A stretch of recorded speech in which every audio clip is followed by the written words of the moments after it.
But does part of you on the flight home think, holy crap, what do we gave up? 46 offensive points. Yeah, I mean, it's a terrible half of ball. It was just a culmination of tremendous players they had making plays, and bad calls at times on my part. And, not part of me thinks that. All of me thinks that. Is it? Are we just going to have to get used to it? I mean, are we going to have to this month all these showdowns with all the 4 teams? Is it just going to take 40 points to win or 50 points to win, and we're just going to have to? I don't know that. I mean, you're just speculating about what's going to happen every game. Let's just see what happens Saturday. The totality of how you played Saturday, it doesn't seem as bad as it may have looked because of what you did in the second half. Well, again, you got a bunch of stops. You got 3 or 4 punts, 3 takeaways, a 4th down stop. I mean, you did a lot of good things in the second half. Yeah, I analyze it series by series what happened. We defended 17 drives, so I don't look at it as the totality of it. I'm looking at that possession. What happened to cause us to not get off the field. That's how I analyze it. I don't really say, well, you could pick apart a half, you could pick apart a game, a season right now, but I don't. I'll pick apart possessions, and I'll do the same thing preparing for Saturday. This possession, how are we going to get ourselves off the field? How are we going to get the ball back? How are we going to stop a drive? Or if it's a turnover, are we going to limit them to 3? All those things. Just for my own sake, when you count possessions, the fake punt, and they kept the ball and kept going, do you count that as 2 possessions?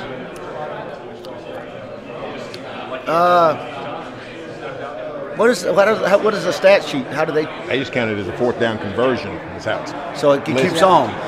Yeah. So I would. So it could have been, count like that, it'd be 18. Yeah. With my 17, that's right off the stat sheet. Yeah. Because I don't, like sometimes we say, it really was a stop. That wasn't your fault. I mean, wasn't your guys' yeah, fault. But, I mean, if I nitpicked that, you could also say, all right, sometimes at the end of the half, there's 55 seconds left, and they count that as possession, but it really, so I don't dive into it that deep. Do you? But I do dive into us not giving up points defensively. Yeah, when I say points per possession. Well, here's the thing I came up with. I was listening up here and heard somebody just railing on Big 12 defenses, and they were complimenting Florida's. They said, I watched Florida. They really play with passion, play great, blah, blah, blah. So I got up here and looked it up. And now I counted you with 15 possessions in Lubbock, but maybe there were a couple at the end of the half or something. It's right off the stat sheet, unless I just counted them. But anyway, yeah, I got you with giving up 3.1 points per possession in Lubbock. I had a 2.7. So I don't know what the truth is. I might have messed up. But that's not good. It's not good. But I looked up Florida. They played LSU.